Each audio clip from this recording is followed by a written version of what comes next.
delante de la pared celular.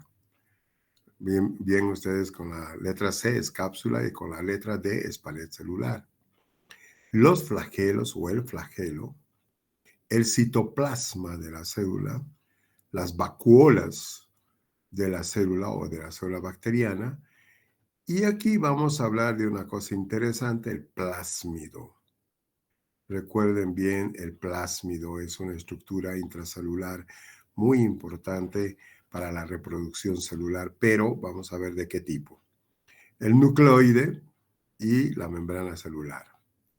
Bueno, en realidad el nucleoide está dentro de los cromosomas y aquí nosotros podemos observar todos estos elementos de color morado son los cromosomas. En realidad no hay un verdadero núcleo que pueda delimitar exactamente en el citoplasma, sino el cromosoma está distribuido en todo el citoplasma de la célula bacteriana. También es importante hablar de los pils, ya vamos a ver por qué. Y de los ribosomas también vamos a ver por qué. Y las cápsulas, la cápsula, mejor dicho, está relacionado mucho con las bacterias gram negativas y la pared celular con las bacterias gram positivas. El flagelo en realidad no nos interesa mucho, está relacionado con la movilidad bacteriana. El citoplasma, como cualquier otra célula, la vacuola también como cualquier estructura intracelular, el plásmido importante para la reproducción, el nucleoide no es tan importante y la membrana celular que permite la presión osmótica, el mantener un grado osmótico de la bacteria frente al medio extracelular. Aquí nuevamente tenemos otro esquema de la célula, de una célula procariótica o bacteria procariótica, el nucleoide, estos son los cromosomas, o sea, todo eso sería el núcleo, donde se encuentran los cromosomas, los ribosomas, los pils, esos de color rojito, el flagelo, fíjense, no, aquí ya no es un solo flagelo, sino varios, el citoplasma, y aquí tenemos la pared celular de color café, y la cápsula que está por fuera de la pared celular, relacionado con bacterias gram negativas, la cápsula, y con bacterias gram positivas, la pared celular. ¿Qué forma tienen las bacterias? Decíamos forma, pueden ser cocos, como están viendo aquí, por eso se llaman estafilococos, estreptococos, neumococos. ¿Por qué? Porque tienen esta forma de coco, que es una cadena, como veremos más allá, como perlitas o como un rosario, otros son como tetras o tetraedros, otros son como uvas, pero en realidad son formaciones de cocos. Perdónenme un momentito, por favor.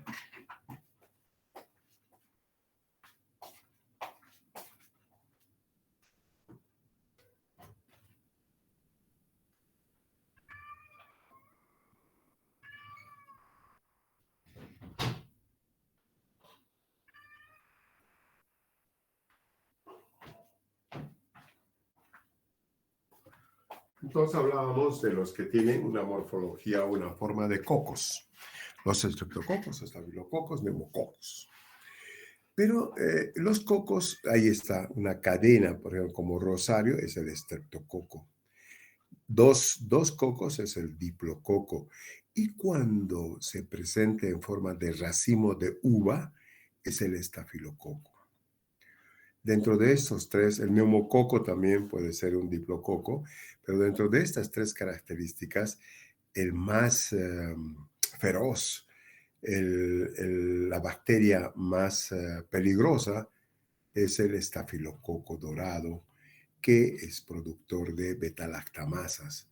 Vamos a ver siempre eso, que es importante el estafilococo, porque es muy difícil de hacer el tratamiento como tal. ¿Por qué? Porque muta rápidamente y forma, ya les digo, enzimas para las betalactamasas que anulan o destruyen el anillo betalactámico de la penicilina. Eso vamos a ver más allá. Seguimos con la morfología. Aquí tenemos en forma de bacilo o de bastones, ¿verdad? Bastones. Aquí hemos hablado en forma de cocos, ¿no? Y aquí en forma de bacilos, ¿no?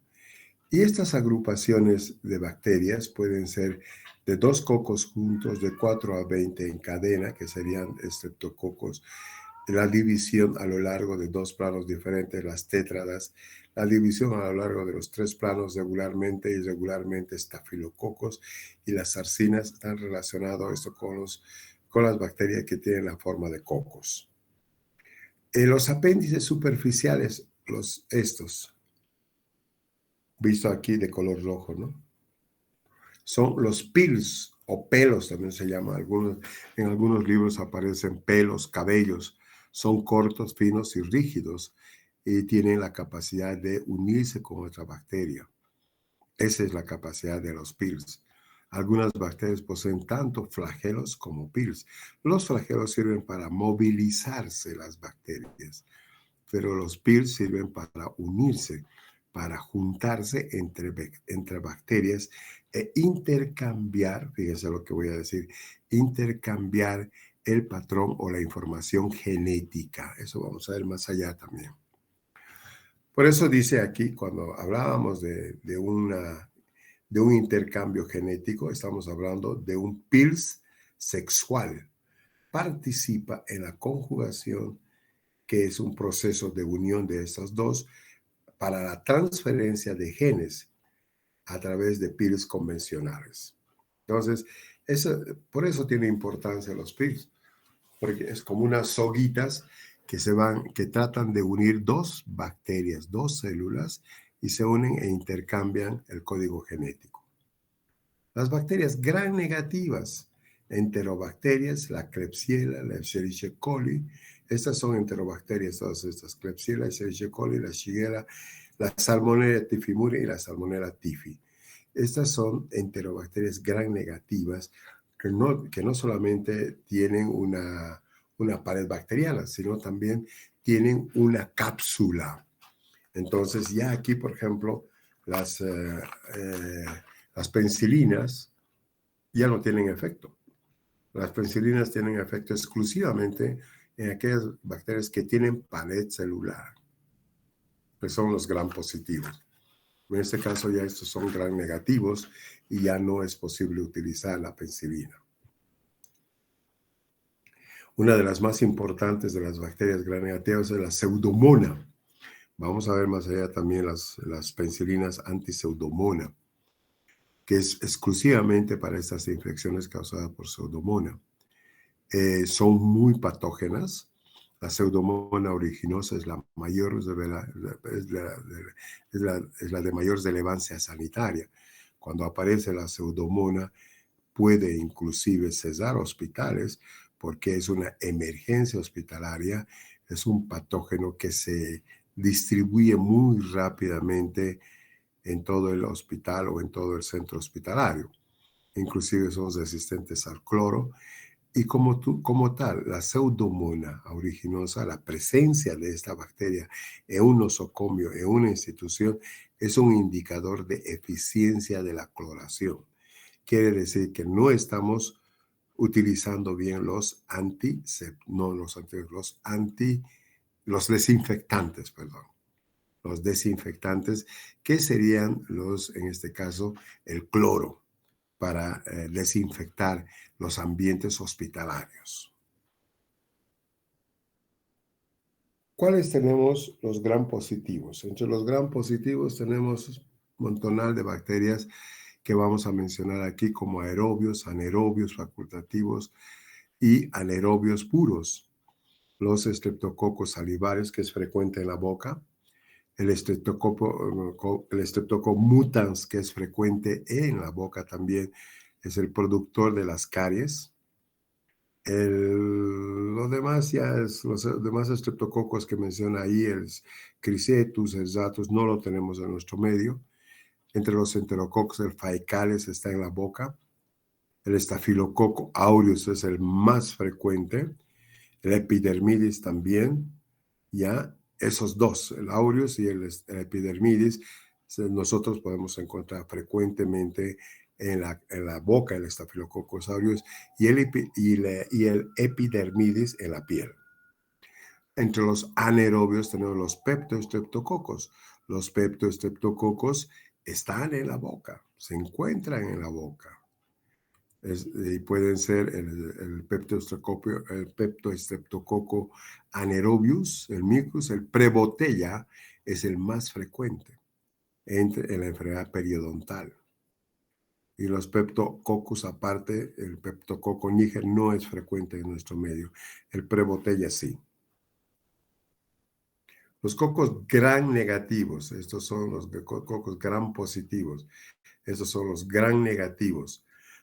También hay aerobios, hay anaerobios y anaerobios, bueno, anaerobios facultativos y anaerobios puros. Entre los aerobios y anaerobios facultativos, quiere decir, cuando hablamos de anaerobios facultativos, nos referimos a aquellas bacterias que pueden vivir en condiciones de anaerobismo, como también en condiciones aeróbicas. Por eso son facultativos. Pueden vivir como aerobios y como anaerobios. Entre las bacterias que son anaerobios facultativos, tenemos la Neisseria zika, que no la conocemos mucho, y la subclavia, la flavescens tampoco, pero sí la Neisseria gonorrhoeae es frecuente, la conocemos. Entre los anaerobios, la Beinonella es muy conocida y es frecuente en las infecciones de la cavidad oral. Entre los bacilos gram negativos, estos sí son mucho más frecuentes todavía en la cavidad oral. El gingivalis, no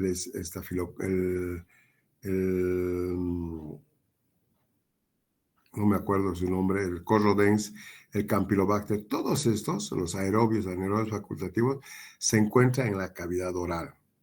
El prebotella es frecuente como en la enfermedad periodontal. El Campylobacter igual. Mucho más frecuente los anaerobios puros en la enfermedad periodontal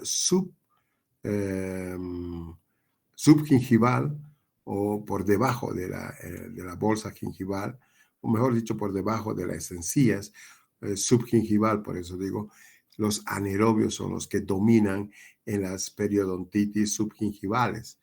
La porfiromona gingivalis, precisamente, la endotolaris, que no es muy frecuente, sino la gingivalis es mucho más frecuente en nuestro medio. El Fusobacterium nucleatum es muy frecuente en nuestro medio, también productores de la enfermedad periodontal. Y los bacteroides forcitus, que está también presente en la cavidad oral. Todos estos anaerobios van a producir la enfermedad periodontal subgingival.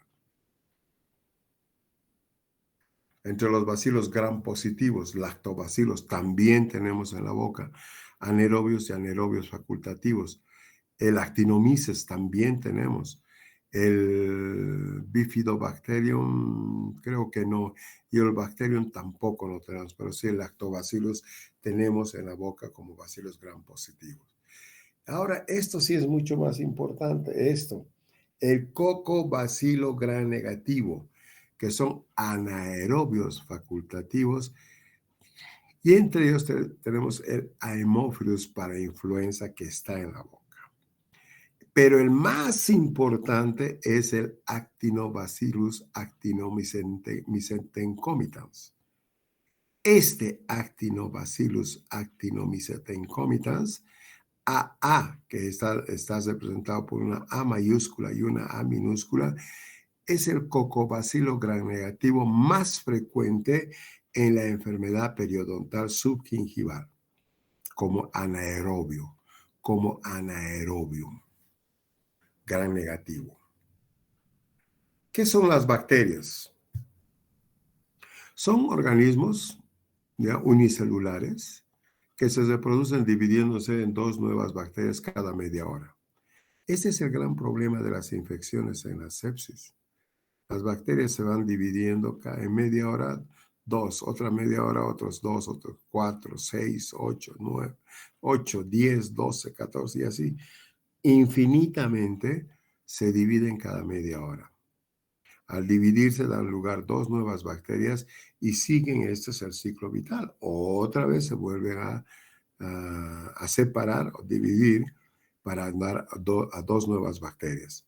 En realidad no mueren estas bacterias si no son afectadas por un antibiótico.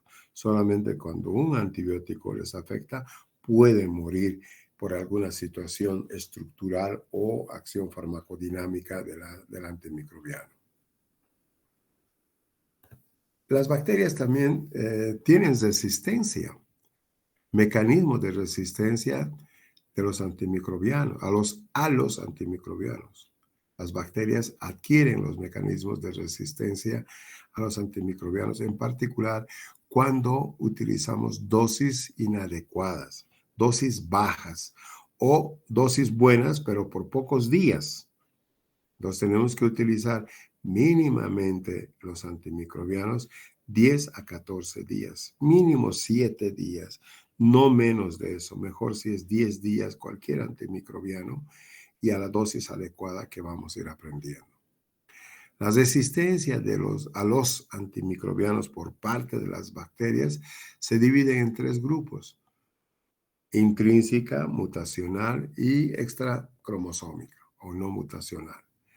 Intrínseca, vamos a ver qué característica tiene, y mutacional está relacionado con cambios en los cromosomas. Y el tercero no es ni intrínseca ni mutacional, sino es adquirir un material genético de otras bacterias que ya son resistentes y que se incluyen en el genoma de una bacteria y le da la resistencia. Oye, por eso es una resistencia extracromosómica, porque las mutaciones se producen en los cromosomas. Pero adquirir un material genético que no es mío y lo incorporo, entonces una resistencia extracromosómica. La resistencia intrínseca se refiere simplemente a que la bacteria va cambiando su estructura fisiológica o su estructura biológica acorde al momento, acorde al medio donde está viviendo. Por eso les permite ser resistentes por naturaleza. Es lo mismo que hay personas que van y viven en un medio frío o un medio cálido, se van acostumbrando, creando esas facultades para poder estar en un medio frío o un medio caluroso. Lo mismo las bacterias van creando cierta resistencia a través del medio interno en donde viven a ciertas sustancias, y esas sustancias pueden ser antimicrobianos. Entonces, a eso se denomina resistencia intrínseca. Son los cambios propios que ellos tienen sin intervención de nada, de ninguna manera, peor todavía, extracromosómica. La resistencia mutacional, aquí sí, hablamos de una mutación. ¿Dónde se produce la mutación? Pues se produce en los genes, ¿no? En el cromosoma. Las bacterias se reproducen por fusión binaria. ¿Qué quiere decir? Que la resistencia mutacional aparece más rápidamente cuando las bacterias se reproducen con mayor rapidez.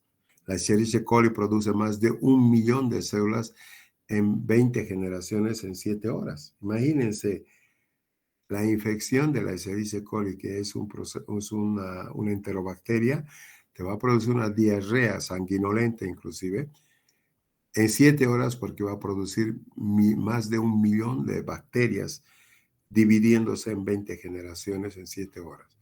Y en esas 7 horas, pues se produce, esas 20 generaciones en 7 horas, se produce una resistencia mutacional. Van mutando los cromosomas. El humano no es así. Puede haber un cambio mutacional en el humano cada 4 o 5 generaciones en un siglo. Es decir, en 100 años podemos tener 4 o 5 generaciones y acaso podemos lograr una mutación en ese tiempo. No es frecuente. Por lo tanto, no, los humanos tenemos muy poca posibilidad de hacer una resistencia mutacional. ¿Por qué? Porque nuestras generaciones tardan mucho en reproducirse. En cambio, las bacterias en 7 horas ya son 1 millón.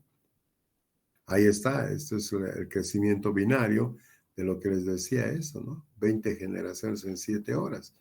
¿Por qué? Porque una bacteria produce dos bacterias, cuatro, infinito, ¿no? O sea, su crecimiento es exponencial de las bacterias y por lo tanto, estas pueden sufrir más frecuentemente cambios cromosómicos que pueden ser resistentes a los antimicrobianos. Mutacional se dice porque hay mutaciones, pero son una medida de supervivencia, consideradas como eventos aleatorios que le dan ventajas a esa célula, es decir, a esa bacteria.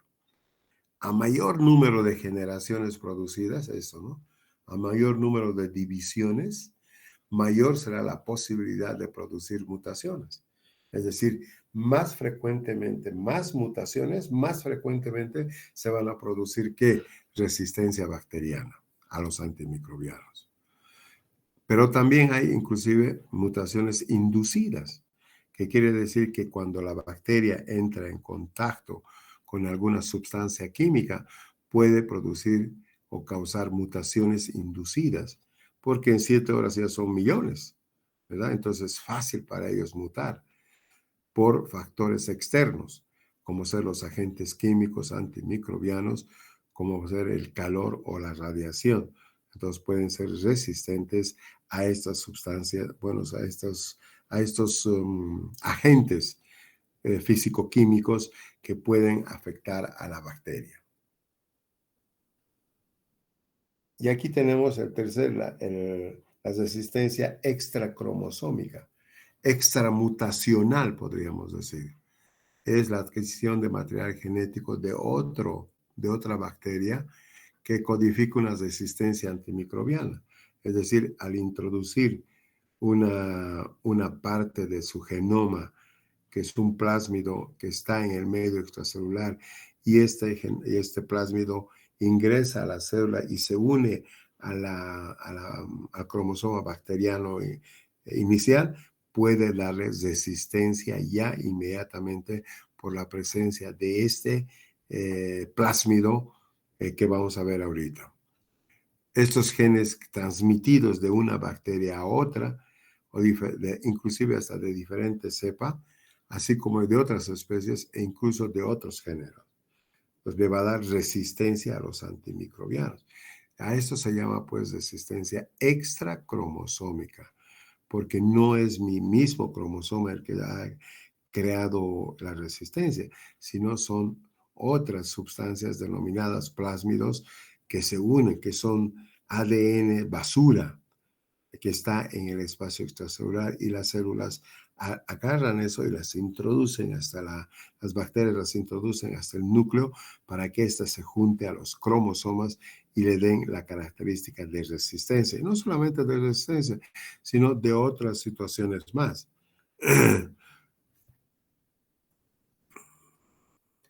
Ahí está, por eso se habla de resistencia extracromosómica. El material genético extracromosómico en las bacterias es contenido en plásmidos y transposones. Los más importantes son los plásmidos. ¿Qué son los plásmidos? Trozos de ADN circular que se replican en forma autónoma en el citoplasma bacteriano.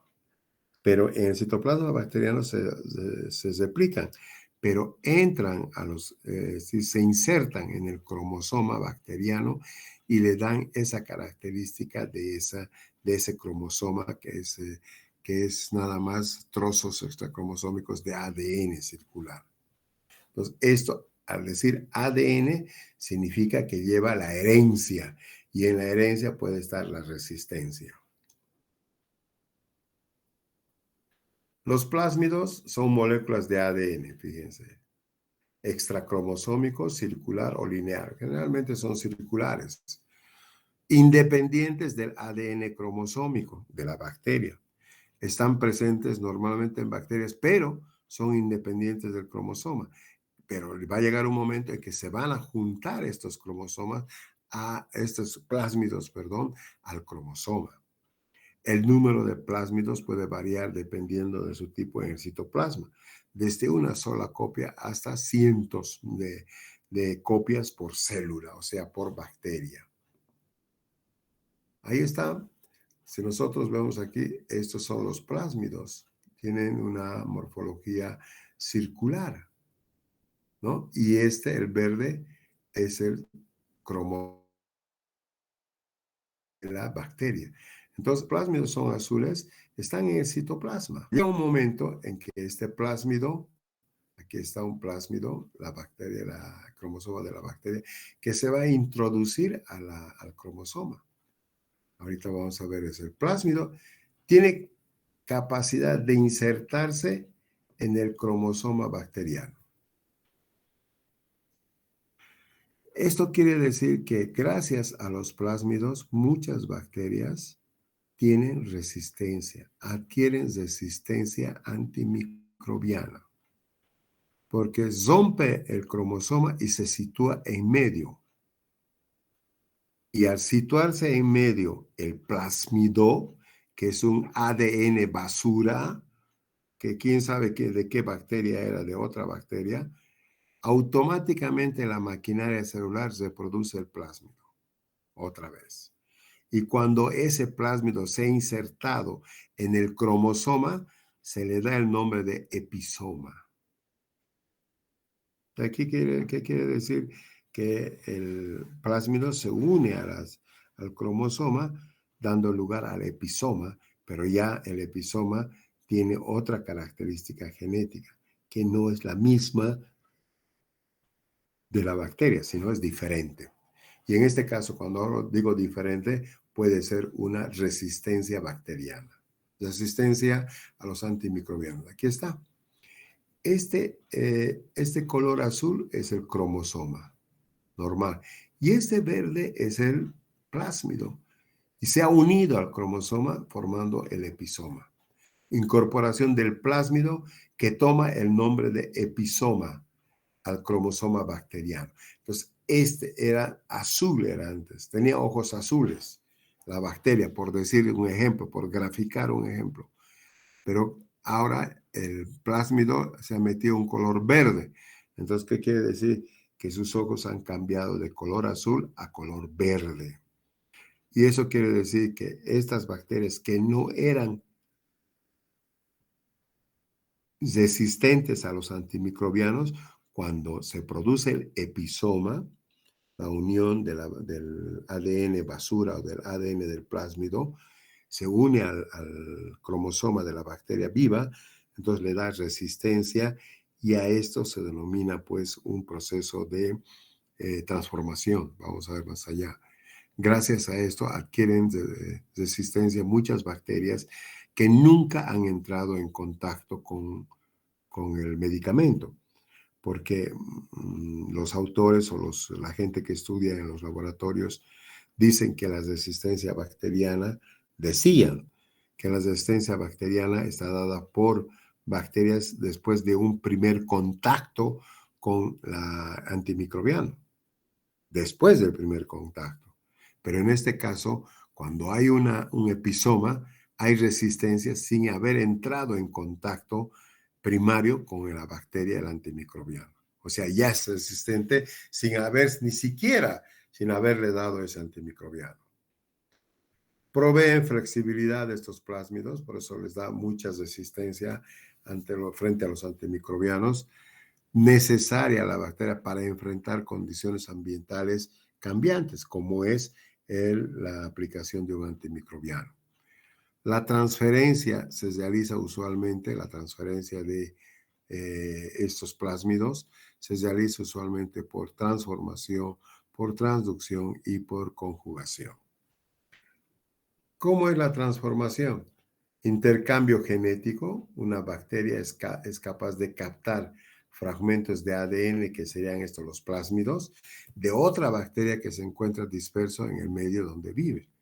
Entonces, ese fragmento de ADN transforma a la bacteria. Por eso se llama transformación. Y la transducción, la misma, la transferencia de ADN de una célula, de una bacteria a otra, pero a través de un intermediario, que es un virus bacteriófago, que se comporta como un vector intermedio entre las dos bacterias. Entonces, se produce la transducción cuando esa transferencia de ADN se realiza con la ayuda de un virus bacteriófago que se comporta como un vector intermedio, o sea, como un llevador. Lleva el virus, el bacteriófago, hasta llevar de una célula a otra para convertirla a la otra bacteria en una forma más resistente a los antimicrobianos. Por esa razón, este vector es un virus bacteriófago que se une y vamos a ver dónde se va a unir. Ahorita vamos a ver eso, cómo se une. La conjugación es a través de la donación de una bacteria que transmite a otra bacteria a través de un puente o pils, un fragmento de ADN a otra bacteria receptora F.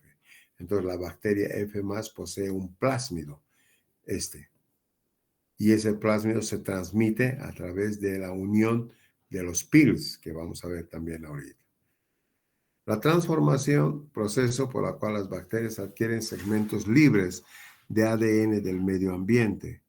Transformar una bacteria o una levadura consiste en introducir una molécula de ADN extranjero de otra célula, de otra bacteria. Introducir un plásmido en una bacteria es transformar una bacteria. La transducción, lo que hemos dicho, a través de un virus intermediario que contiene ADN del genoma de la bacteria donadora. Y este fago, es decir, esta bacteria, va a inyectar el ADN contenido dentro de su cápsula en la bacteria. Este ADN tiende a expresar su programa. El resultado final depende de que el fago sea virulento o moderado. O sea, depende de qué tipo de ADN ha pasado de una bacteria a otra. La virulencia depende de eso. Pero el vector, el llevador, el ayudante fue un virus, el que lleva, el virus bacteriófago que lleva de una bacteria o de una célula a otra célula. Ahí está, este es el virus, ahí está el ADN, y fíjense, aquí está inyectando a la pared celular de la bacteria. Aquí está la otra bacteria. Le ha robado el ADN y era traído para inyectarle a otra bacteria a través de su pared celular. Ahí está otra bacteria que es un bacteriófago, ¿no? Su collar, su helical sheath, su cabeza, su núcleo y las fibras con las cuales puede estabilizarse. Pero lo más importante es esto, la inyección del ADN de una bacteria X, de una célula X, porque cuando decimos bacteria nos referimos a un organismo unicelular, ¿no? Es unicelular. Entonces, de una célula a otra, este es el intermediario para llevar el ADN que le va a dar resistencia antimicrobiana. Ahí está la transducción, la extracción del ADN del virus. Este es el plásmido, ingresa aquí y este vector se lo lleva e introduce en el genoma de la bacteria a la cual se ha introducido el bacteriófago, el virus. Integración del plásmido híbrido en una célula de levadura. Esto ya es híbrido, ya está con un plásmido tomado del líquido intracelular, del espacio intracelular.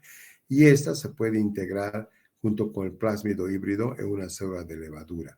La levadura fabrica las proteínas víricas con poder inmunológico y estas solicitan una inyección que contiene proteínas víricas recombinantes, que puede ser utilizado este tipo de bacteria que es llevada por transducción. Es decir, es incluida en el genoma una sustancia que era extraña a ella. La conjugación, esto es mucho más fácil, es la unión por los pelos de la bacteria. Es una transferencia de una hebra de ADN cromosomal de un donador a través de un pelo o pils o tubo de unión o conjugativo a una célula receptora durante la fusión celular localizada. Esta transferencia conjugal genética se realiza bajo el control genético del plásmido, no por el cromosoma bacterial, sino por el plásmido. Ahí está la célula que tiene F positivo, forman de 1 a 10 pelos sexuales. Y la F1, la célula F positiva, contacta por medio de estos pelos con F negativo, con el receptor de la superficie de una F negativa. El pelo F se va despolimerizando desde su base, lo cual provoca una... ¿Qué quiere decir despolimerizar? Quiere decir que jala a la otra célula.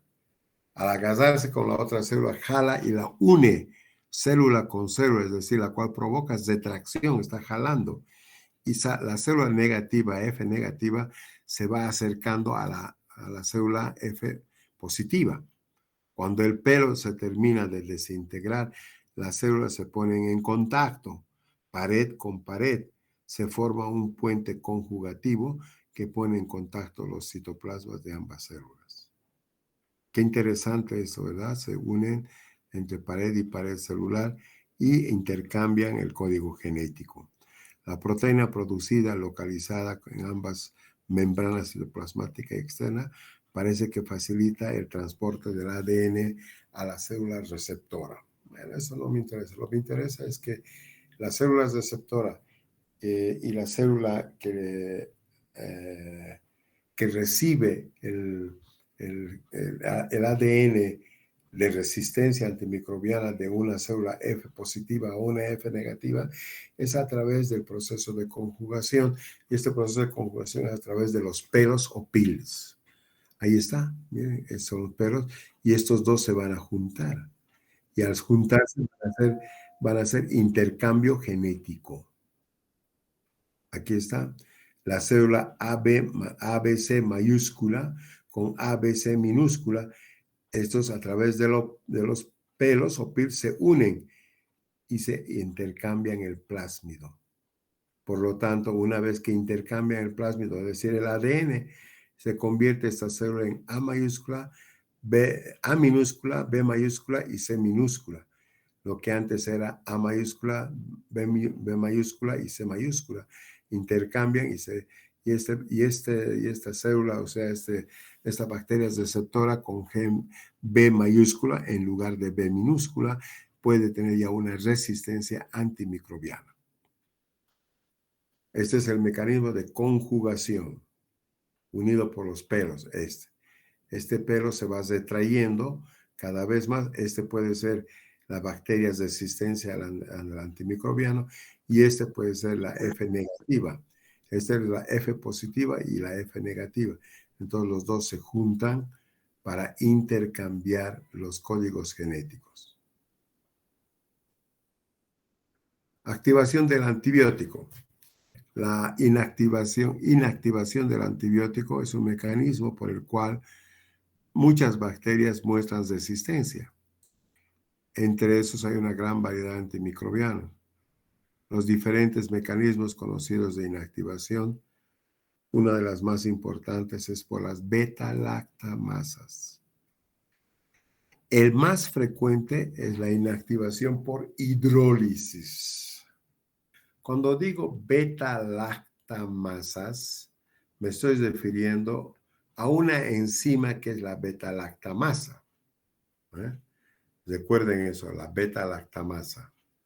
Esa enzima beta-lactamasa, como asa, termina en asa, va a hidrolizar el anillo beta-lactámico de la penicilina y de las cefalosporinas, de ambos beta-lactámicos. Entonces, al hidrolizar ese anillo beta-lactámico, pierde su capacidad de antimicrobiano. Entonces, una de las formas más frecuentes de resistencia bacteriana precisamente es la producción de beta-lactamasas, en este caso por la bacteria que es más importante, la más patógena, que es el Staphylococcus aureus. Las beta-lactamasas, ¿qué son? Autolisinas evolucionadas, en vez de formar complejos estables con los beta-lactámicos, es decir, con los antimicrobianos, se habrían especializado en cortar el anillo lactámico, el beta-lactámico, de la penicilina y de las cefalosporinas, a expensas de su actividad transpeptidasa original. Originalmente estas beta-lactamasas eran unas transpeptidasas. Ya vamos a ver por qué se llaman transpeptidasas. Beta-lactamasas, generalidades, dice. Son proteínas, son proteínas, enzimas, fijadoras de penicilinas que producen una hidrólisis del niño beta-lactámico, impidiendo al antibiótico inhibir la síntesis de la pared bacteriana celular. La mayoría de las beta-lactamasas inactivan penicilinas o cefalosporinas.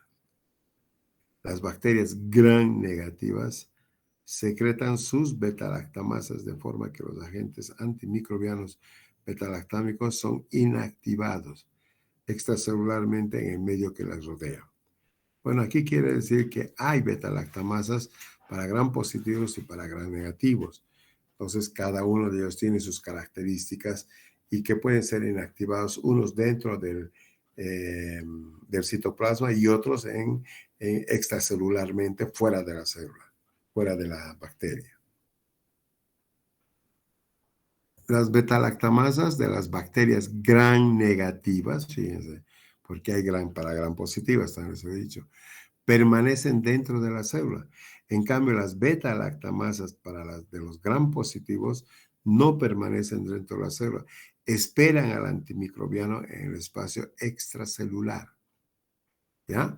En cambio, las bacterias gram negativas permanecen dentro de la célula e inactivan a la penicilina y a las cefalosporinas en el espacio periplásmico. Esto es el espacio entre la membrana externa y la membrana citoplasmática. Estas bacterias gram negativas no tienen pared celular, solamente tienen membranas o cápsulas que también podríamos llamar. El gen que codifica las beta-lactamasas, es decir, de dónde se originan, es variable, puede localizarse en los cromosomas o puede estar codificado también por plásmidos, es decir, cromosomas de la bacteria o también ADN basura que ingresó a la célula, también puede codificar la producción de beta-lactamasas. Las codificadas por plásmidos son variables y transferibles entre las diversas especies bacterianas.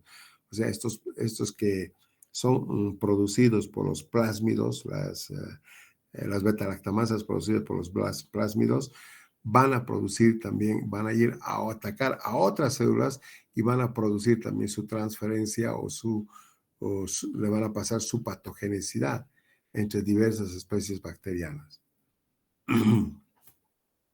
Es decir, esto se transfiere a otras bacterias.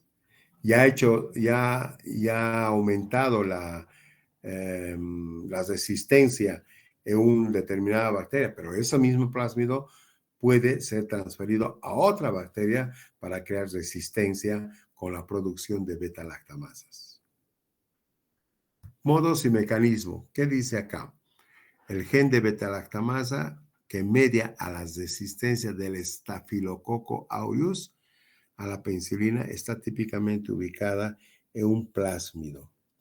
¿Qué quiere decir eso? Que el plásmido tiene que entrar desde el exterior de la célula al interior de la célula y así va a producir una resistencia de tipo bacteriana a los antimicrobianos. Y esta forma de resistencia es más frecuente con los Staphylococcus aureus a la penicilina. Reitero, este tipo de resistencia,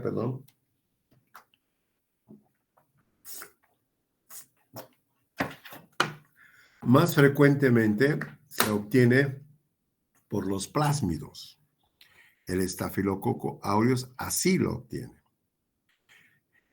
Y está típicamente, dice, en un plasma. En cambio, el gen de la beta-lactamasa que media la resistencia de la Klebsiella pneumoniae a la penicilina y la ticarcilina está ubicado en un cromosoma. O sea, ¿qué quiere decir eso? Que las beta-lactamasas pueden originarse en un gen extracromosómico, en un plásmido y también en el genoma de esa bacteria. En ambos, en el plásmido y en el cromosoma, pueden producirse las beta-lactamasas. Eso es lo que quiere decir. En el estafilococo, gracias a eso se produce se sintetiza beta-lactámicos o beta-lactamasas a través de un plásmido. En la Klebsiella, a través de un cromosoma. Eso quiere decir que es indiferente. Puede haber plásmido, puede ser en el cromosoma, pero producen beta-lactamasas. Las beta-lactamasas inducibles. ¿Por qué son inducibles? Cuando las bacterias poseen un gen beta-lactamasa y se exponen a un agente beta-lactámico. Por lo tanto, induce este agente beta-lactámico, induce la producción de beta-lactamasas inducibles. Los agentes antimicrobianos en la pared celular activan un mecanismo genético que inicia la producción de beta-lactamasa. Bueno, lo importante es decir aquí que la diferencia entre las beta-lactamasas constitutivas y las beta-lactamasas inducibles es que cuando aparece el beta-lactámico en el medio extracelular, puede puede aumentar la producción de beta-lactamasas inducibles. Por eso es que dice inducibles cuando está un beta-lactámico, un antimicrobiano, en el espacio extracelular, cuando se da el antimicrobiano. Solamente así se obtiene beta-lactamasas inducibles. Cuando desaparece el antimicrobiano, también desaparece la producción de beta-lactamasa ante la ausencia de los agentes antimicrobianos en la pared celular. Es decir, quien induce a la producción de beta-lactamasa es el mismo antimicrobiano.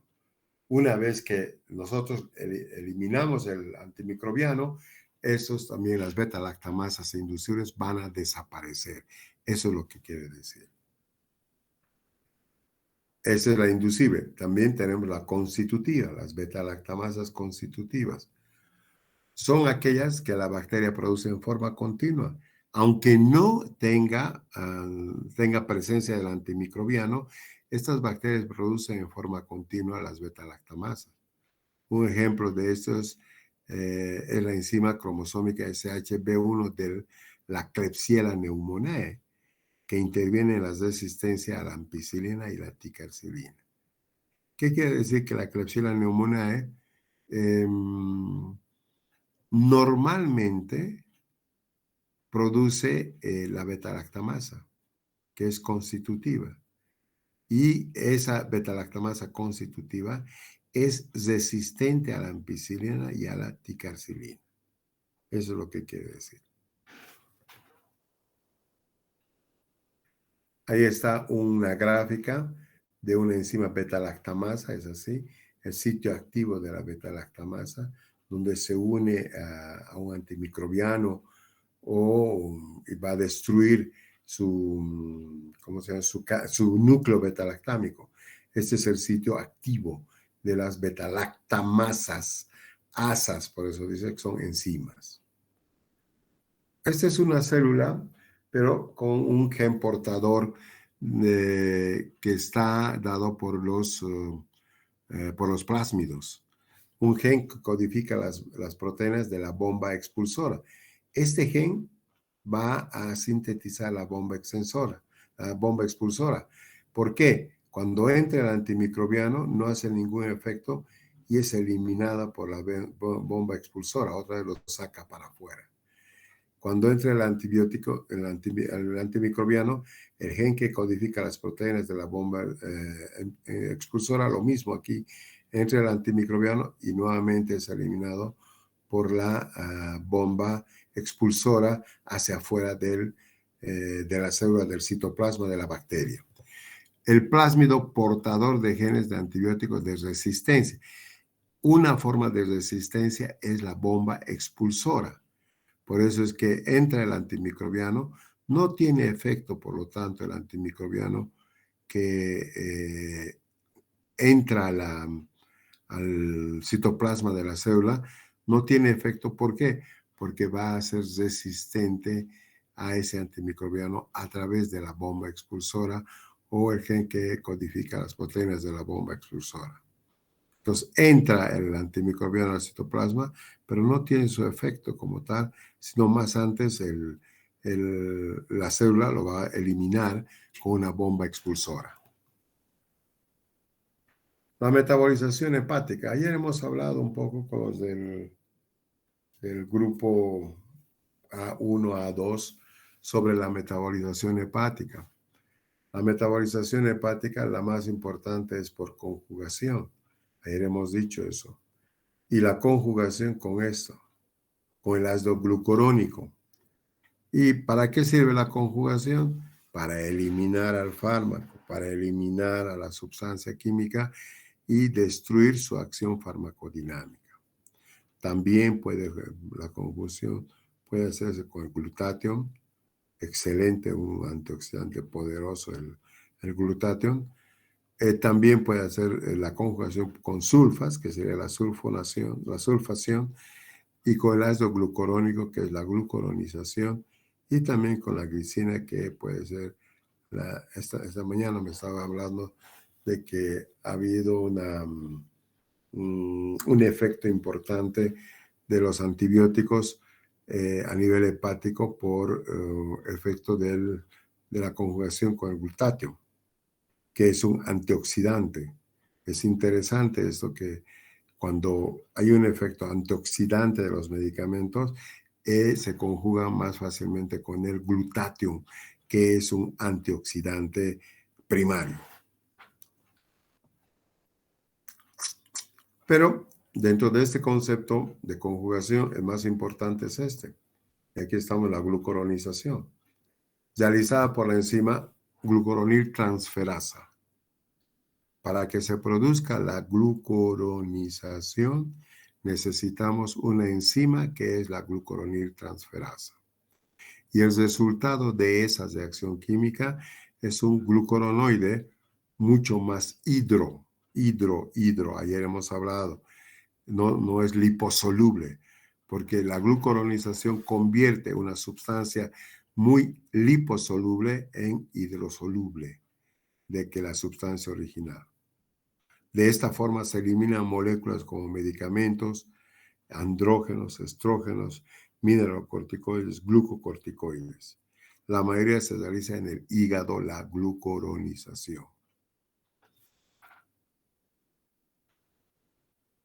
La oxidación. Ayer también hemos hablado del citocromo P450. Esta forma de metabolización corresponde a la fase 1 o fase de oxidación que está dado por el citocromo P450. ¿De dónde surge el nombre del citocromo P450? Porque genera con el monóxido de carbono un complejo que presentaba un espectro de absorción en la frecuencia de 450 nanómetros. Por eso es que se llama citocromo P450. ¿Dónde se encuentra el citocromo 450? En el hígado, y son oxidantes. Le dan una molécula de oxígeno a los antimicrobianos, y por lo tanto estos degeneran en su acción. Ahí está una graficación del citocromo P450. Enzimas agrupadas en 14 familias de genes con secuencias idénticas y 17 subfamilias. ¿Por qué pongo esto? Por lo siguiente. En los libros de farmacología ustedes van a ver que hay una raíz CYP, así como están viendo aquí, esto. CYP, los citocromos P450, quiere decir que la metabolización de la sustancia química se va a producir por oxidación, seguido de un número árabe, para la familia, una letra para la subfamilia y otro número árabe para el gen específico. Entonces, este CYP es la raíz, citocromo P450, como es. Este número 2 de aquí significa la familia. El número, la letra D, la subfamilia, y el 6 es el gen específico. Entonces, por eso se llama CYP 2D6. Vamos a ver que existen varios tipos de citocromo 450 con diferentes números y con diferentes letras. Aquí está CYP1, familia, subfamilia y gen específico. Familia, subfamilia y gen específico. Aquí el gen específico es 6, la subfamilia es A y la familia es 2. Toditos estos, esta es la familia 1, por ejemplo. Este sigue siendo familia 2, también 2, pero la subfamilia es C y el gen específico es 9. Entonces, aquí también tenemos otro CYP2, la familia 2, la subfamilia C, pero el gen específico es 19. Este CYP2C19 metaboliza el diazepam y el omeprazol. El CYP2A y el CYP2C9 metaboliza la warfarina y la fenitoína. Y así vamos a ver más aquí.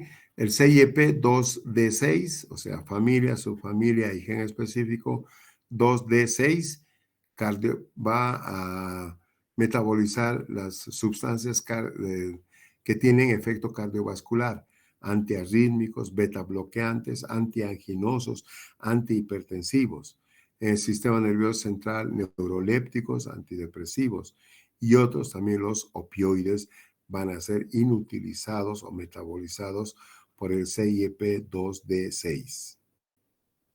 Y aquí tenemos otro también, el CYP, esto sigue siendo citocromo P450, pero aquí la familia es 3, la subfamilia es A y el gen específico es 4. Dentro de estos CYPs, el más grande es este y va a metabolizar los antimicrobianos y las benzodiazepinas. El midazolam, la ciclosporina y la eritromicina.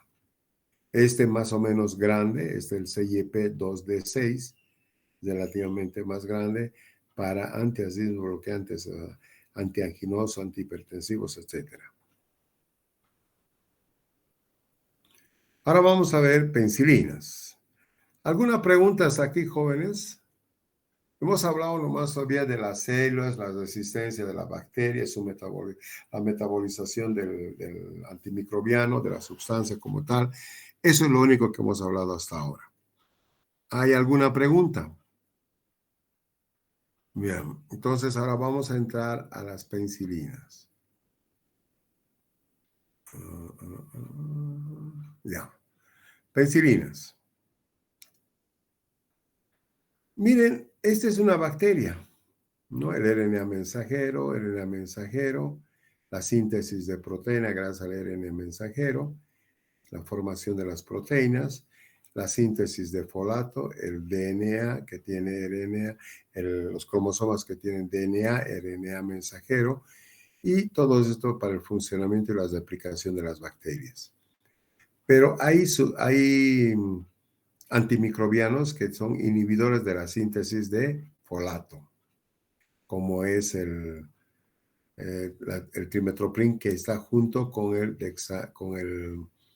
¿qué se llama esto? Trimethoprim y sulfametoxazol, que es el famoso cotrimoxazol o Bactrim. El Bactrim es un inhibidor de los folatos. Vamos a ver más allá todavía de eso. Inhibidor del RNA polimerasa, la rifampicina. Los inhibidores de la membrana celular, anfotericina, ketoconazol, polimixina, estos son antimicóticos. Los inhibidores de la síntesis de proteínas son muchos. Fíjense, la síntesis de proteína es importante para la vida de la bacteria. Si no sintetiza proteínas, se va a morir. Entonces, para eso necesitamos síntesis de proteínas. Y dentro de los inhibidores de la síntesis de proteína como antimicrobianos, pueden ver ahí aminoglucósidos, cloranfenicol, clindamicina, macrólidos, mupirizona, que no tenemos aquí, la streptomicina, esta 3, todo esto vamos a ver. Los inhibidores del DNA, o sea, del ácido desoxirribonucleico nucleico, que es la más importante, la ADN girasa, que el antimicrobiano que inhibe la ADN girasa es la fluorquinolonas. ¿Cuáles son las fluoroquinolonas? ¿Recuerdan? La ciprofloxacina, la levofloxacina, que son antimicrobianos que inhiben la ADN girasa. Los inhibidores, esto es interesante, los inhibidores de la síntesis de la pared bacteriana, los betalactámicos. Estos inhibidores de la síntesis de la pared bacteriana, ¿qué quiere decir? Que al inhibir la síntesis de la síntesis de la pared bacteriana, estas bacterias no resisten la presión oncótica u osmótica del medio externo y mueren. Por lo tanto, estos inhibidores de la síntesis de pared bacteriana son los betalactámicos. Y entre los betalactámicos tenemos los carbapenémicos, los monobactámicos, las cefalosporinas y las penicilinas, así también como la bacitracina y fosfomicina. La más importante sería penicilina, cefalosporinas, carbapenémicos y monobactámicos, que la vamos a ver también.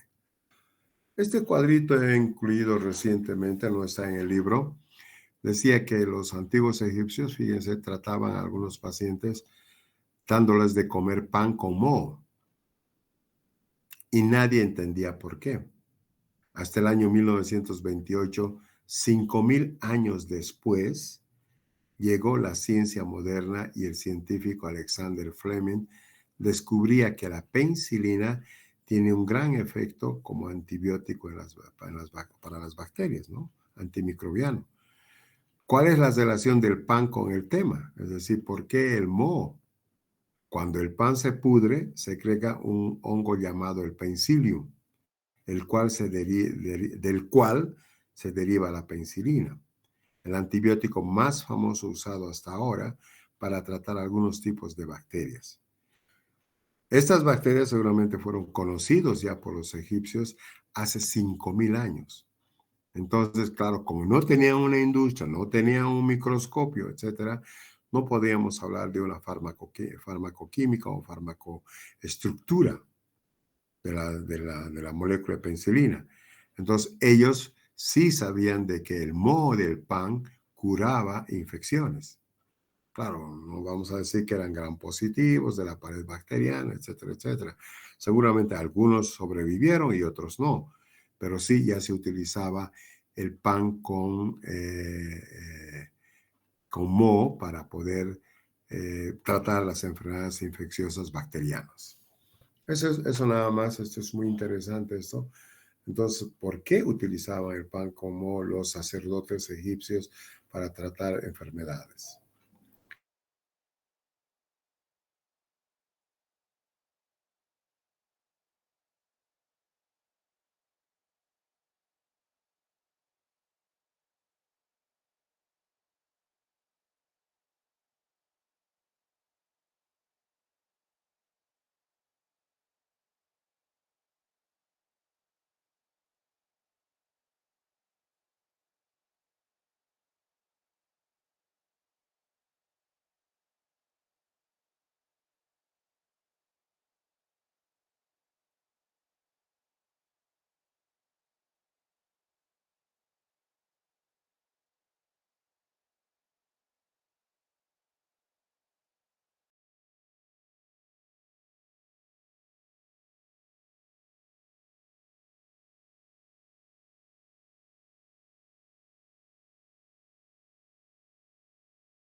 '41, con ese doctor Howard Florey y sus colaboradores, hicieron posible la producción de cantidades suficientes de penicilina. ¿Se imaginan cuántas toneladas de penicilina se debe fabricar en el mundo? Entonces, antes no había la farmacoquímica y recién descubrieron la estructura química de la penicilina y pudieron hacer en forma sintética, porque esperar de que el Penicillium notatum, que el hongo pueda fabricar penicilina, pues es imposible, sería muchísimo tiempo. Entonces tuvieron que estudiar la estructura de la penicilina para poder similar esta estructura química y hacerlo en forma sintética e industrializar la penicilina. Creo que en nuestro país llegó a Bolivia en el año 1950 recién la penicilina para tratar a las bacterias gram positivas. Fue el primer antimicrobiano conocido. Ahí está el Penicillium notatum, el hongo, las características que son fotocromáticas. Y aquí el profesor, el descubridor de la penicilina, el doctor Fleming. La estructura química de la penicilina, por sus características, es bactericida o son bactericidas. ¿Qué quiere decir bactericidas? Que matan a las bacterias, producen la muerte de las bacterias. Porque hay otros antimicrobianos que son bacteriostáticos. Es diferente al bactericida. Bactericida es el que va a matar a la bacteria. Y esta estructura de la penicilina, el núcleo activo de las penicilinas, es el ácido 6-aminopencilánico, constituido por una estructura beta-lactámica, es decir, un anillo beta-lactámico, un anillo de la tiazolidina, y estos dos anillos tienen sus cadenas laterales. El anillo beta-lactámico y el anillo de la tiazolidina no varía en los diferentes tipos de penicilinas que vamos a ver. Son 5 generaciones de penicilina. La que varía son las cadenas laterales. Ahí es el cambio químico o de la estructura química de la penicilina, y al cambiar la cadena lateral, pues se obtiene diferentes tipos de penicilina y además con diferente acción farmacodinámica. Recuerden eso. No cambia el anillo betalactámico ni el anillo de la tiazolidina, solamente cambian las cadenas laterales. Ahí está, fíjense, esta es la estructura. Este es el anillo betalactámico. Este es el anillo de la tiazolidina, ¿qué puedo decir? No un cuadrado, sino eso tiene 5 ángulos, ¿no? Y ese sí es un cuadradito, el anillo betalactámico. Y estas son las cadenas laterales, ¿no? Y las cadenas laterales son las que cambian esta estructura y estas no cambian en todos los betalactámicos. Aquí vamos a hablar, ahí está. La cadena lateral es la que va a cambiar en diferentes tipos de penicilina, en diferentes generaciones de penicilina. Pero el anillo betalactámico no cambia, que es el A en este caso, que está representado con la letra A, y el anillo de la tiazolidina, que está representado con la letra B, no cambian. Ahora, ¿dónde actúan las beta-lactamasas? Destruyen el anillo A beta-lactámico, con lo cual destruyen la acción farmacodinámica de la penicilina, deja de actuar la penicilina como antimicrobiano por destrucción de este anillo beta-lactámico.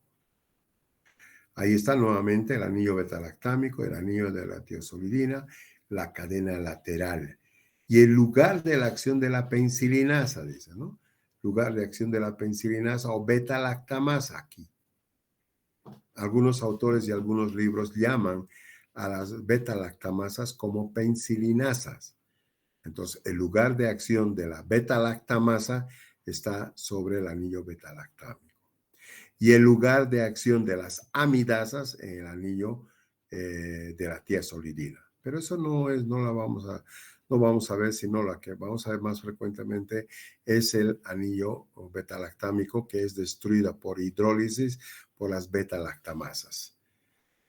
Y aquí nuevamente vamos a ver las cadenas laterales, que también va a ser lugar de acción de las amidasas, con destrucción de las cadenas laterales, que no es muy frecuente.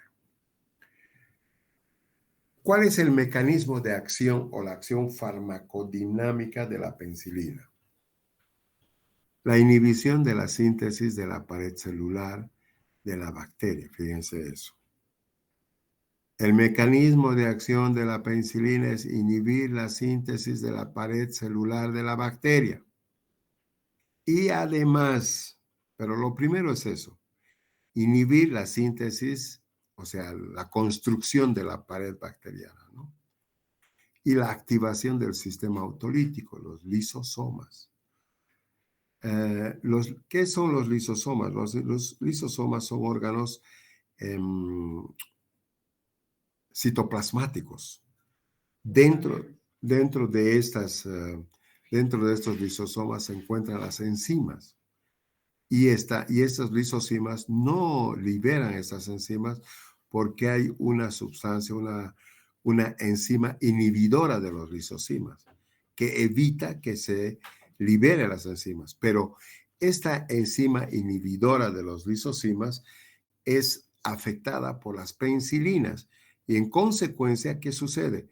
Se liberan las enzimas que se encuentran en los lisosomas y se autodestruye la bacteria.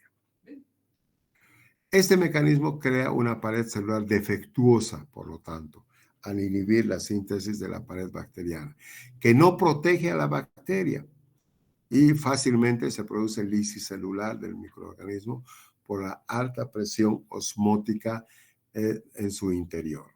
Entonces, la bacteria muere porque su membrana no está bien construida como tal. En la pared celular existen, esto es importante, sustancias que se llaman ligadoras, proteínas ligadoras de penicilina. Gracias a estas sustancias o proteicas ligadoras de penicilina, la penicilina tiene acción sobre la inhibición de la síntesis de pared bacteriana. Y esa sustancia se llama la transpeptidasa, la carboxipeptidasa y la endopeptidasa.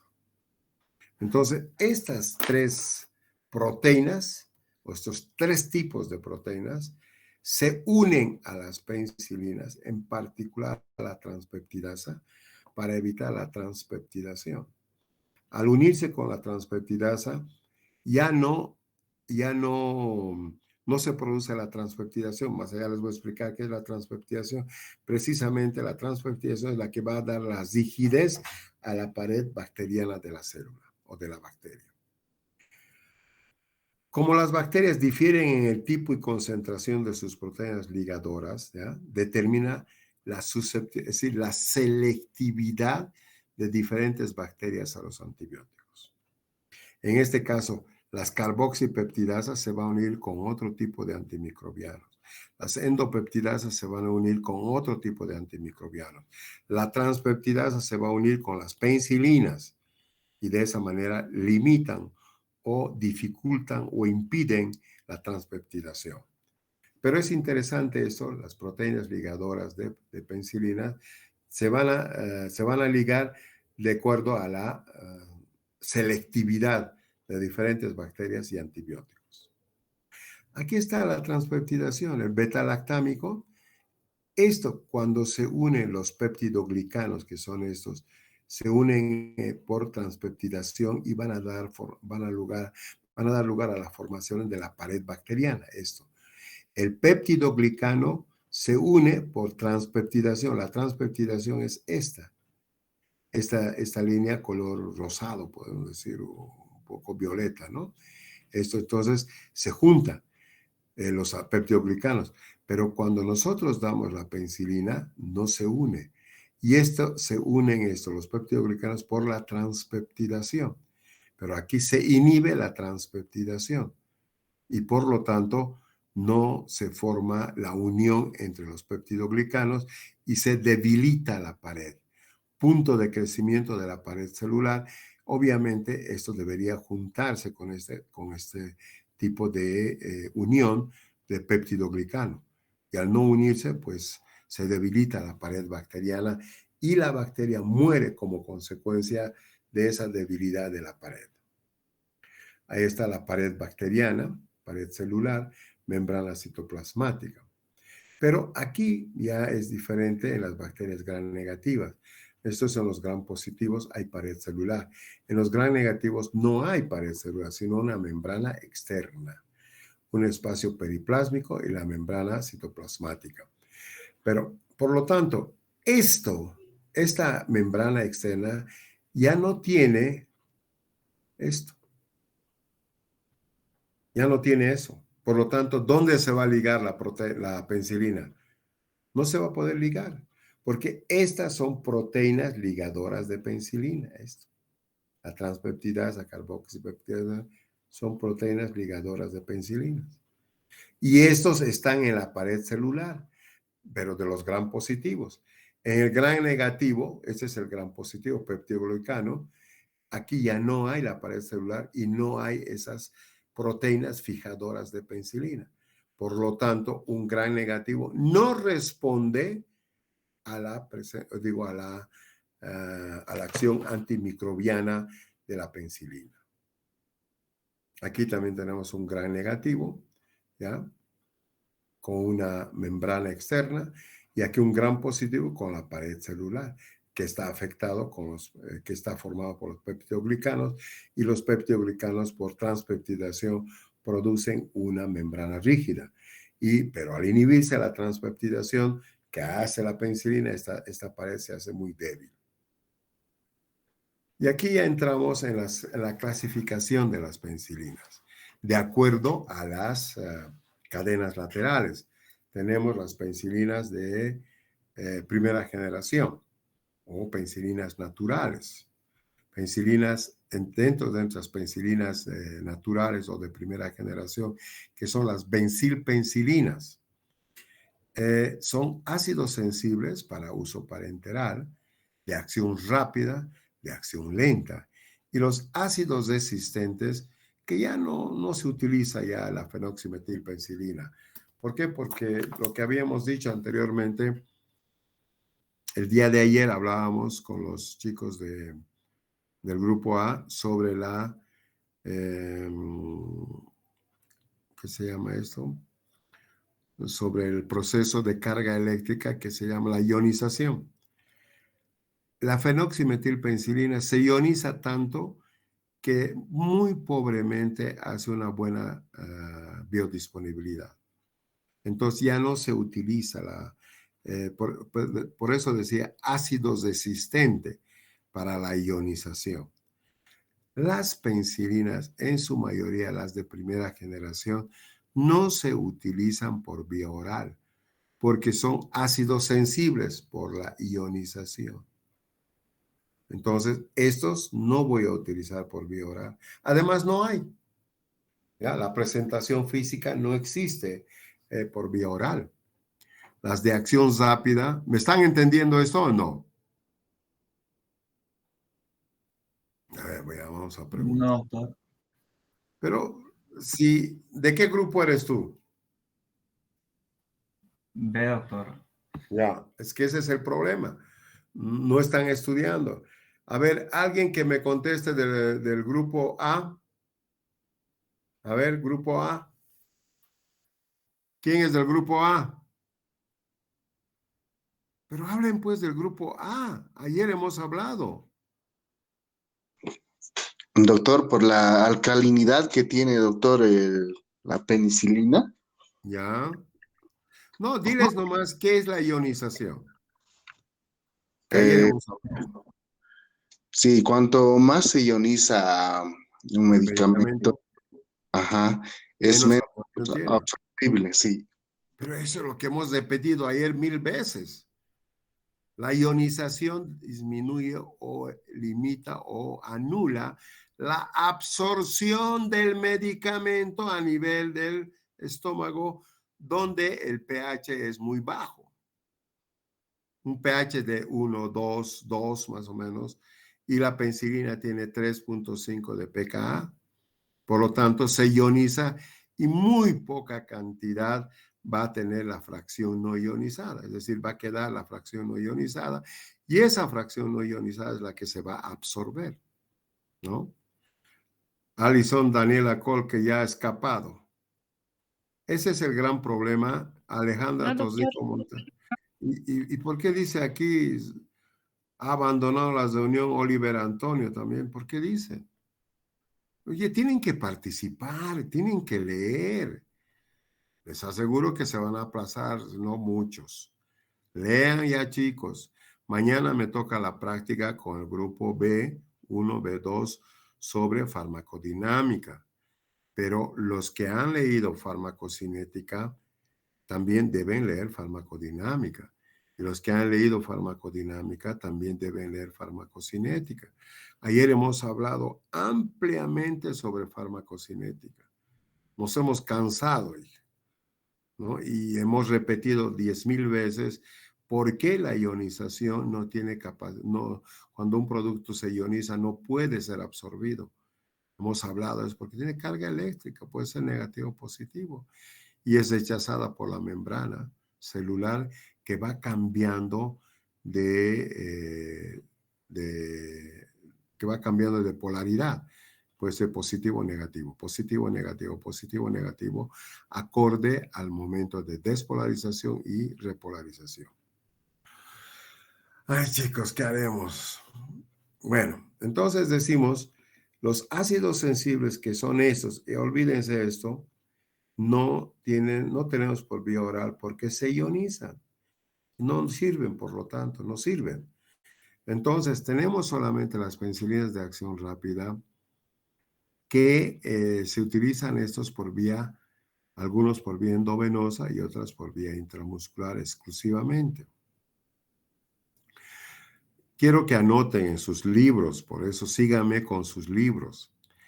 La penicilina de acción rápida, la G cristalina, que puede ser sódica o potásica, se utiliza por vía intramuscular y por vía endovenosa. Cuando se utiliza por vía endovenosa, ¿qué hemos dicho ayer? A ver, ¿quién me puede decir? Caramba, pero de ayer a hoy día, ¿cómo se van a olvidar? ¿Qué hemos dicho cuando se utiliza por vía endovenosa? ¿Dónde están del grupo A?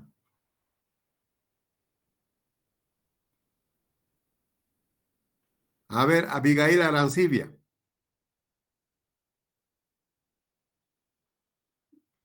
Doctor, ¿De qué grupo es usted? del B, doctor. Ay, Dios mío.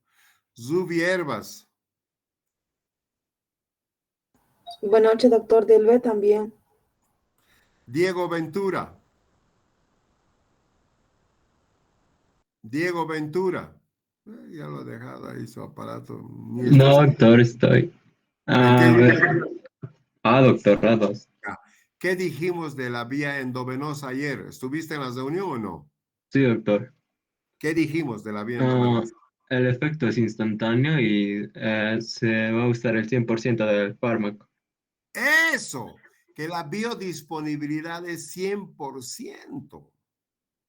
Entonces, estas penicilinas, porque ya la próxima práctica va a ser sobre esto, estas penicilinas de acción rápida que se utilizan por vía endovenosa, la sódica y la potásica, tienen una alta 100% de biodisponibilidad porque se puede utilizar por vía endovenosa. Pero también se puede utilizar por vía intramuscular, ¿no? Bueno, cuando se utiliza por vía intramuscular, no será su biodisponibilidad el 100% del medicamento, pero mejor que por vía oral, por supuesto. Pero ya he dicho que por vía oral no existe. Entonces, sí es una absorción intermedia.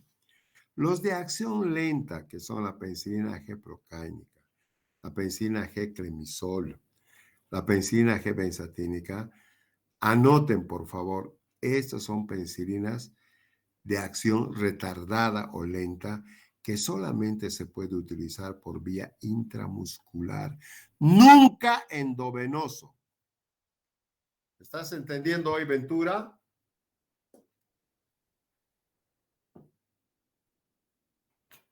Sí, doctor. Entonces, para que yo utilice, además dijimos ayer que voy a utilizar los medicamentos por vía endovenosa con un 100% de biodisponibilidad para los pacientes críticos. ¿Dijimos o no? Sí, doctor. Eso, para pacientes graves. Para pacientes que no están graves, no, pues. No voy a utilizar eso. Puedo utilizar la vía intramuscular o la vía oral con otras penicilinas. Pero reitero, las penicilinas de acción lenta que están aquí mencionadas no se utilizan nunca por vía endovenosa. Van a matar al paciente. Bueno, ya les dije también ayer en la práctica, nosotros no vamos a meternos a inyectar, que inyecten las enfermeras. ¿Les he dicho o no? Sí, doctor. Sí, doctor. Entonces, por lo tanto, hay que evitar que nosotros nos confundamos, pero como conocimiento general, tenemos que decir que las penicilinas de acción lenta no se deben utilizar por vía endovenosa, solamente por vía intramuscular. En cambio, las de acción rápida puedo utilizar por vía endovenosa y puedo utilizar también por vía intramuscular. Olvídense del ácido resistente. Dentro de las penicilinas, las de grupo B, A, estas son las de segunda generación. Esta es de primera generación. Las de segunda generación son penicilinas resistentes a la penicillinasa. ¿Qué querrá decir esto? ¿Qué querrá decir eso? Resistentes a la penicillinasa. ¿Qué son ¿A la resistentes? enzima? A la beta-lactamasa. Ya les he dicho hace ratito que las penicillinasas también se llaman beta-lactamasas. Y las beta-lactamasas destruyen el anillo beta-lactámico de la penicilina y por lo tanto no tiene efecto. Recuérdense eso, jóvenes. Las beta-lactamasas hidrolizan. Bueno, vamos a tener práctica ahí, repasaremos otra vez. Hidrolizan el anillo beta-lactámico. El grupo de A ya deben estar preparando esto las penicilinas. El grupo A, los de ayer para la próxima semana. Entonces decíamos que las de segunda generación penicilinas resistentes a la penicillinasa, que son la meticilina, que solamente hay por vía parenteral, no hay por vía oral. Y las isoxazilpenicilinas, que son la cloxacilina y la dicloxacilina. La cloxacilina. Ahora, ¿por qué se llama isoxazilpenicilina? ¿Por qué se llama meticilina? Porque tiene un grupo metilo, la meticilina, en su cadena lateral.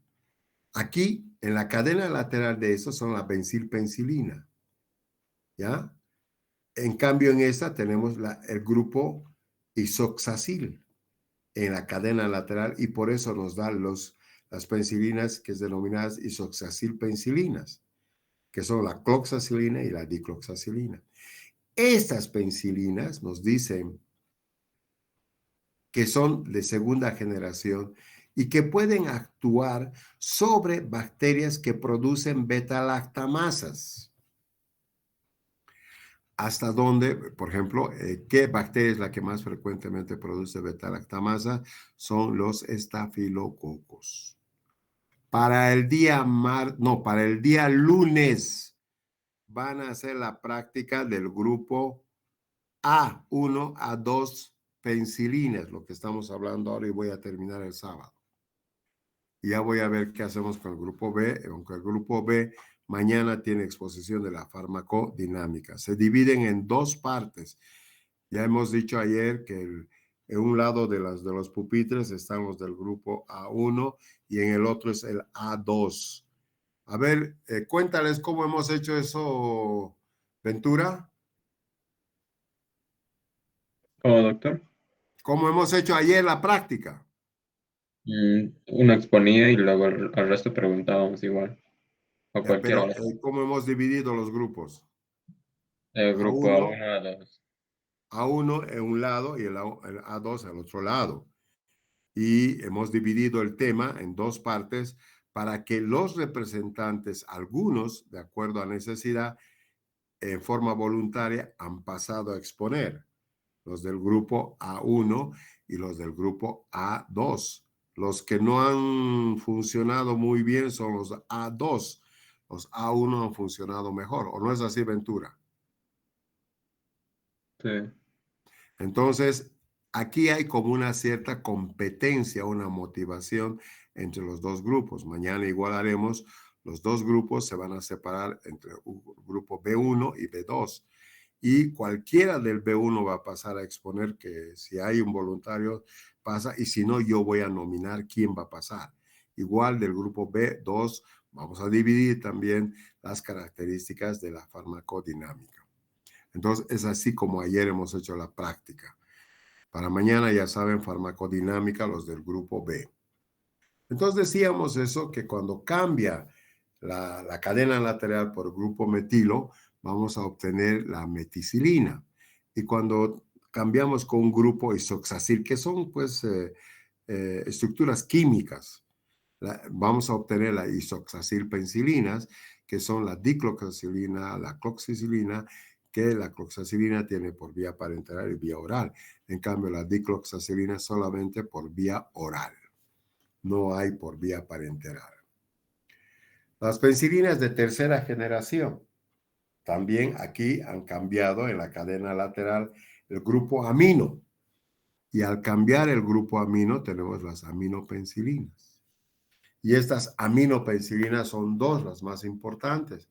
La ampicilina y la amoxicilina, que son tan conocidos, más conocidos todavía la ampicilina, la amoxicilina, la que se está utilizando actualmente con mayor frecuencia, con mayor intensidad que la ampicilina. La ampicilina ha creado resistencia y ya no se utiliza mucho. Ahora, ¿qué característica tiene estas penicilinas de tercera generación? Que son de espectro ampliado. ¿Qué quiere decir de espectro ampliado? Que pueden ser utilizados para bacterias gram negativas y gram positivas. Eso es la de tercera generación. Fíjense, la de primera generación se utiliza para gérmenes bacterianos gram positivos, nada más. No productores de beta-lactamasas. Las de segunda generación se utilizan también para bacterias gram positivas productoras de beta-lactamasas. Esa es su característica. Las de segunda generación. Y las de tercera generación se utilizan en bacterias ya gram positivas y gram negativas. Por eso dice de espectro ampliado las aminopenicilinas. Las de cuarta generación, antipseudomona. ¿Qué quiere decir? Que estas penicilinas han sido sintetizadas exclusivamente para poder ser utilizadas en infecciones por pseudomonas. Y tenemos las carboxipenicilinas, que quiere decir que en el grupo, en la cadena lateral, ha sido reemplazado por un grupo carboxi. Y tenemos las carboxipenicilinas con la carbencilina y la ticarcilina, que son los representantes. Y la penicilina es de quinta generación, donde se cambia la carboxi, el grupo carboxi, por un grupo ureido. Y tenemos las ureidopenicilinas, que es la de quinta generación, las piperacilinas. Y aquí tenemos aquí no es de sexta generación, no. Solamente tenemos penicilinas hasta quinta generación, nada más. La carboxipenicilinas cuarta generación, las ureidopenicilinas quinta generación. Esta pero es interesante porque son sustancias que favorecen al efecto antimicrobiano en presencia de beta-lactamasas. ¿Qué quiere decir? Las beta-lactamasas, como son destructores del anillo beta-lactámico, son enzimas. Entonces, las penicilinas, en particular la amoxicilina, se acompaña de un inhibidor de la beta-lactamasa. ¿Me están entendiendo esto o no? Digan si han entendido o no han entendido. Se entendió, doctor. Ya.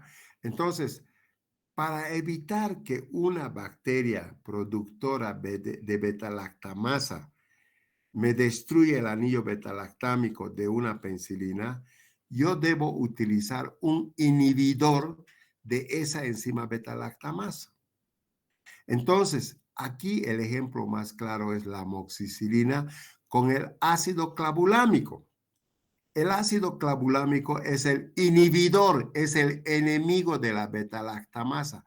No permite que la beta-lactamasa destruya al anillo beta-lactámico. Ese no es antibiótico el ácido clavulámico, solamente protege al anillo beta-lactámico de la destrucción por las beta-lactamasas. Y en segundo lugar, la amoxicilina más sulbactam, lo mismo que el ácido clavulámico. El sulbactam protege también el anillo beta-lactámico de las beta-lactamasas. Este es un cuadro donde podemos observar, fíjense desde cuándo tenemos la penicilina. En 1929 habíamos dicho, y posteriormente en el año 1957 nosotros recién conocemos este tipo de penicilinas, ¿no? Sódica, potásica, procáinica, benzatínica, clemisol, que vamos a ver toditas estas. Las sódica y potásica son para vía endovenosa, hemos dicho, y esta procáinica, benzatínica y clemisol solo intramuscular. Esta fenoxibencilina ya no se utiliza, que son penicilinas naturales que no nos interesan. Estas penicilinas fueron diseñadas, sintetizadas mejor en el 57 y tienen un núcleo que es el ácido 6-aminopencilámico, donde está el anillo beta-lactámico, que por aminación, que por carboxilación y por amidación van a dar estos diferentes grupos que hemos visto en estos. Aquí. Por carboxilación nos van a dar las carboxipenicilinas. Por amidación nos van a dar la meticilina. Por amidación y por aminación nos van a dar las aminopenicilinas, ¿no? Entonces, por carboxilación, la carbencilina, ticorsalina, no tenemos nosotros la temoxilina, pero estos son antiseudomona, ahí está, antiseudomona. Por aminación, la ampicilina y la amoxicilina, ahí está, amoxicilina, y la ampicilina. En el año 1961 salió la ampicilina y en el año 1964 la amoxicilina. Estos otros no tenemos. Y en el año 1975 viene la piperacilina, que sería una hidroxilación o acilación esterificada con la unión con el grupo ureido, que es una penicilina también antiseudomona, la piperacilina. Estos otros no tenemos nosotros en el mercado, ni la palcilina, ni la mesocilina, ni la azocilina, no tenemos, solamente la piperacilina. Y la amidación, gracias a la amidación en el año 1960 viene la meticilina y la cloxacilina y la dicloxacilina que tenemos la meticilina, la cloxacilina y la dicloxacilina, que son penicilinas resistentes a las penicillinasas antiestafilococos de espectro reducido solamente para bacterias gram positivas. Entonces, esto nos está hablando de que conforme ha pasado el tiempo, cada vez se ha ido especializándose más los antimicrobianos para el uso contra las bacterias.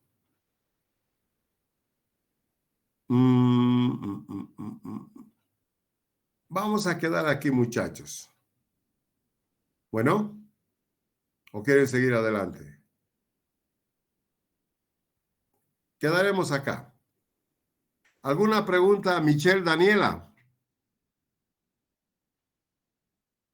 No, doctor, todo está claro. Ojalá. ¿Dónde está la señorita Arroyo? Doctor, buenas noches, aquí estoy. ¿En qué grupo está usted, señorita Arroyo? En el grupo A1, doctor. ¿Ayer estaba en la práctica o no? Claro, era la del data, ¿se acuerda? La que cambiaba la computadora. Sí, muchas gracias, Jessica, ahora sí, me acuerdo bien. Ya, muy bien, Ya, gracias. doctor, gracias. Bueno, entonces, una orientación para mañana. Por favor, lleven su data, lleven su, no sé dónde, es posible que hagamos en el aula A54 o D54 en el 5º piso. no sé si vamos a hacer allá, porque el día de ayer no había la llave. Tuvimos el problema, ¿verdad, Ventura? ¿O no? Sí, doctor. Entonces nos fuimos al aula 24. Allá se utiliza el data que tienen ellos, los de la universidad, con una computadora. Necesitamos entonces que lleven una computadora y un data, si es que se va a necesitar o no, y si no, utilizamos el data que se tiene en la universidad, pero sí necesario es la computadora, como llegó ayer Jessica.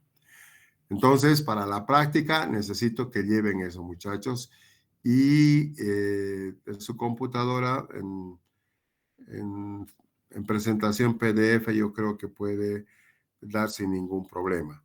Y si es directo en otro data, directo al USB, necesitan en imágenes.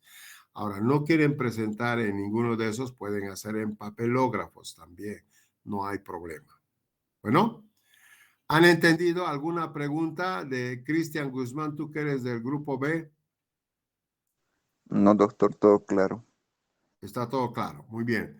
Entonces mañana nos vemos a las 6:30, jóvenes, con el grupo B1, B1 y B2. Y continuamos con la práctica. Y nuestra teoría, continuamos el día sábado, voy a terminar penicilinas, es harto, son 100 y tantas transparencias, estamos creo que en las 60 y tantos, 69. Bueno, pero para el grupo A o para los grupos A1 a B, señorita Arroyo, no se olviden preparar ya el tema de penicilinas. Práctica. Sí, ¿Estamos de doctor. acuerdo? Muchas gracias. Sí. Muy bien. Entonces nos despedimos hasta el día sábado a las 9 en punto de la mañana. Hasta luego, jóvenes. Que les vaya muy bien. Hasta luego, doctor. Hasta luego. Hasta luego. Hasta luego.